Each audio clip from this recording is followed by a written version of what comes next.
구이저우성 진바오시 우회진 마을 입구에 조그만 철물점이 하나 있었는데 철물점에는 바오화와 부인 그리고 아들이 살고 있었습니다.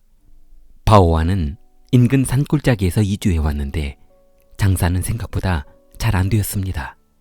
생각보다 장사가 잘 안 되자 바오화와 부인은 고민이 많아졌습니다. 이 자리에서 계속해서 장사를 하자니 더 이상 버틸 힘이 없었습니다. 그렇다고 고향으로 돌아가자니 고향 사람들 보기에 너무 창피했습니다. 아들 백종렬이 5살이 되던 해 바오와는 더 이상 견딜 수 없다며 고향으로 돌아가기로 마음먹었습니다. 아버지는 고향으로 돌아와 돈을 벌기 위해 직장을 구해 힘든 일을 시작했습니다. 그러나 부모 모두 돈 벌러 나간 사이 아들 종렬은 친구들과 놀러 다니기를 좋아했고 그럴 때마다 아버지는 부모가 종렬을 위해 힘들게 돈 벌어온 것을 알기는 하냐며 몽둥이로 종아리며 허벅지를 때렸습니다. 내가 너를 이렇게 방탕하게 살라고 뼈 빠지게 돈을 버는 줄 알아? 너는 좀 맞아야 정신을 차리겠다. 종렬 아버지는 아들이 속을 썩일 때마다 몽둥이를 들었고 아버지의 구타는 종아리에서 멈추지 않고 몸통이며 머리까지 사정없이 때렸습니다. 그러다 보니 종렬의 머리며 몸에는 온갖 상처들이 나 있었습니다. 종렬이 중학교 2학년이 되던 해 부모는 어려운 생활고에 이혼을 결심했습니다. 어머니는 더 이상 이렇게 무책임한 남편과는 살 수 없다며 떠나버렸습니다. 종렬은 어머니 없이 생활하며 학교를 다녔는데 학교 수업이 끝나고 집에 돌아오는 길 동네 입구에서 한 아주머니가 종렬아, 아빠 곧 새장가 간다더라? 저 건너편 혼자 사는 아줌마가 곧 올 거래. 이 말을 들은 종렬은 창피해서 고개를 아스팔트에 쳐박고 앞만 보며 집으로 달려갔습니다. 종렬은 아버지가 한없이 미웠고 어머니도 2번 다시는 보고 싶지 않았습니다.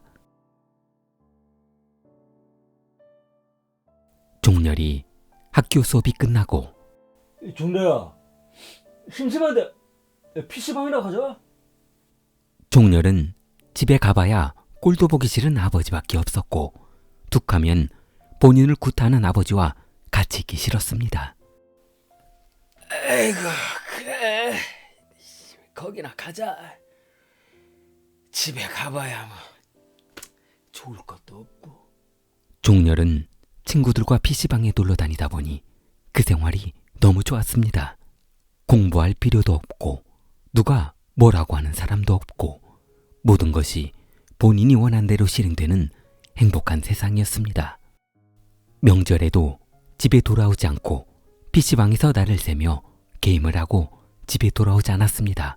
그러자 종렬의 아버지는 집에 들어오지 않는 아들을 찾으러 PC방을 뒤지고 다녔고 아들을 설득해 집에 돌아오게 했습니다.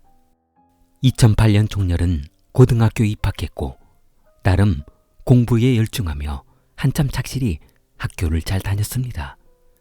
그러던 어느 날 종렬의 중학교 친구들이 찾아왔습니다.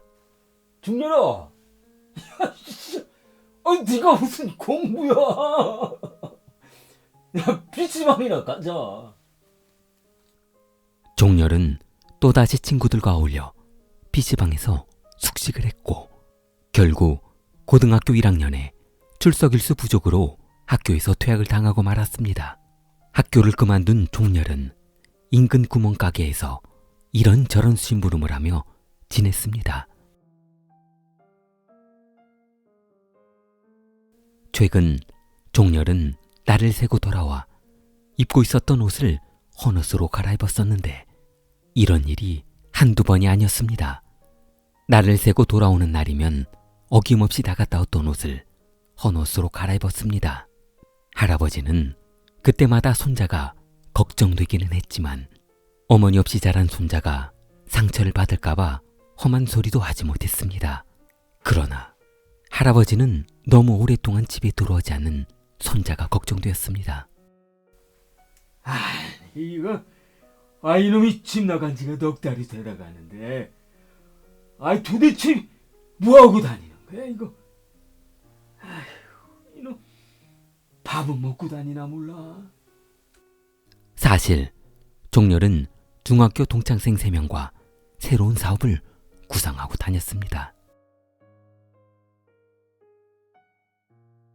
2010년 7월 9일 오후 10시 한적한 길거리에서 소년 2명이 주위를 두리번거리며 택시를 기다리고 있었습니다.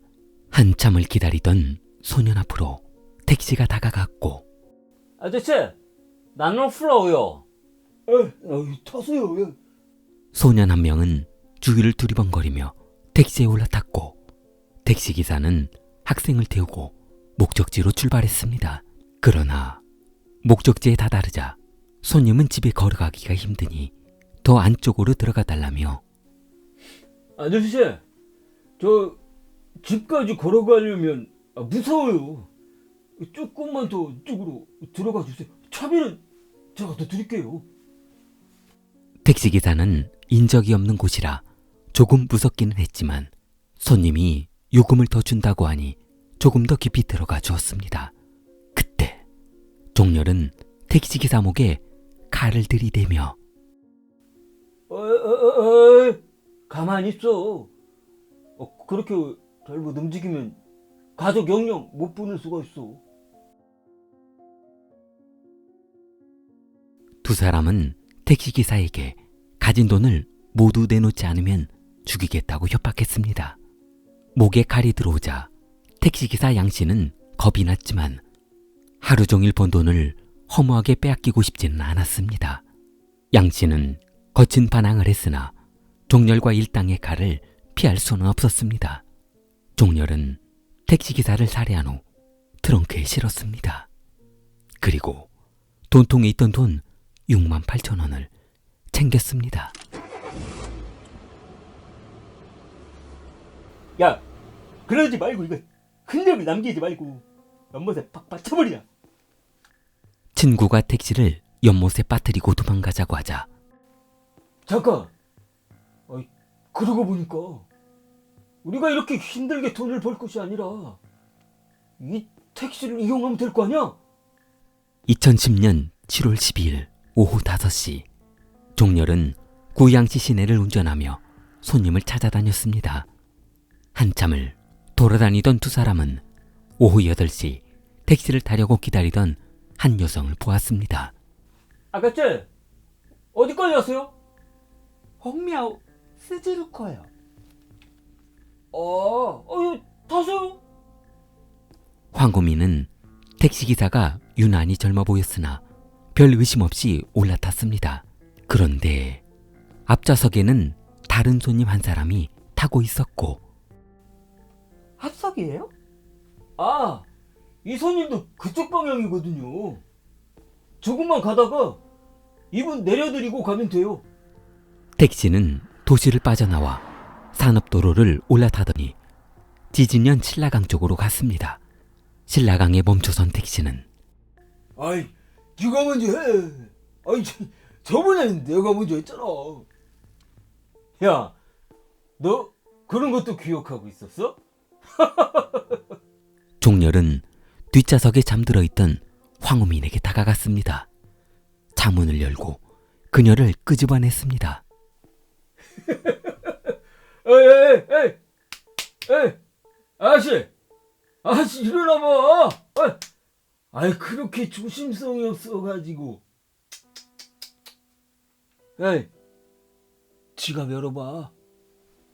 그녀는 살려달라며 종렬에게 사정했습니다. 야, 불쌍해 보이려고 애쓰지 마. 나도 한참 불쌍한 놈이거든. 종렬은 그녀의 지갑에서 돈을 한 움큼 손에 쥐고 본인의 주머니에 수저 넣었습니다. 그리고 뒷좌석에 그녀를 눕히고 그녀 바지를 잡아당겼습니다. 일을 마친 허준과 종렬은 다리 위에서 10여 미터 아래로 사지를 묶어둔 그녀를 밀어버렸습니다. 2010년 7월 15일 오전 9시 허준은 또 다른 친구 장사호와 함께 고양시 윈예구 병원 인근에서 손님을 태우려고 대기하고 있던 나이 먹은 택시기사 차를 타고 디자이촌으로 향했습니다. 목적지에 도착하자 두 사람은 또다시 택시기사 허씨를 살해하고 한화 약 20만 원을 뺏어갔습니다. 2010년 7월 20일 고양시 팔중학교 인근에서 강도지들에서 빼앗은 택시를 이용해 탑승한 자오양 21세를 외딴 곳으로 끌고 가 현금을 빼앗고 폭행한 후 살해했습니다. 그렇게 종렬은 친구들 4명과 유사한 범죄를 계속했습니다. 2010년 7월 22일 아침 훔친 오토바이를 이용해 불법 택시 영업을 하던 중 샤오를 야산으로 끌고 가 핸드폰과 금품을 빼앗고 살해했습니다. 2010년 7월 25일 종렬은 친구 유향엔과 구이실 호텔 앞에 택시를 기다리고 있던 정유순을 본인들의 택시에 태워 숲속으로 끌고 가 현금 500위안, 신용카드와 휴대전화 등을 빼앗고 살해했습니다. 그들은 25일까지 총 9명을 살해하고 19만 위안, 한화 약 3천여만 원의 현금과 금품을 빼앗았습니다. 그러나 5명이 똑같이 고생해서 돈을 빼앗았는데 분배하는 과정에서 종렬과 친한 친구들에게는 배분을 많이 해주고 본인에게는 유독 적게 배분해주자 유향언은 기분이 나빠 참을 수 없었습니다. 너무하는 거 아니야? 일은 똑같이 했는데 너희들은 더 갖고 왜 나는 이거밖에 안 줘? 네가 한 일이 멀다고 큰 소리야. 주는 대로 받아. 그 돈도 확 뺏어버릴까 보다.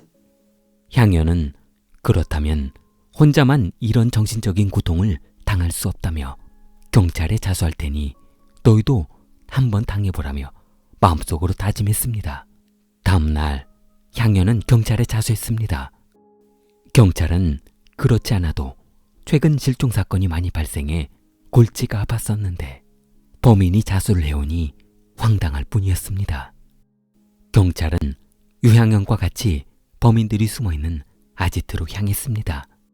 2010년 8월 2일 경찰은 현장에서 5명을 모두 검거했고 5명 모두 경찰서 조사실에서 살인 혐의에 대한 조사를 받았습니다. 종렬과 일당들은 모두 범죄를 인정했습니다. 사망자 가족들은 살인범들이 너무도 잔인하게 무고한 시민들을 살해한 점과 전혀 반성하고 있지 않은 점에 분노했습니다. 사망자 가족들은 법원에 살인자들에 대한 엄중한 처벌을 호소했습니다. 언론에서도 이 살인범들의 재판 결과에 주목하고 있었습니다. 그러나 사망자 가족은 황당한 경찰의 보고를 들어야만 했습니다. 허준과 향엔 외 2명, 4명 모두 사형 판정을 받았으나 종렬은 미성년자였던 것이었습니다. 종렬은 종신형을 선고받았습니다. 좋아요, 구독 부탁합니다. 킬리였습니다.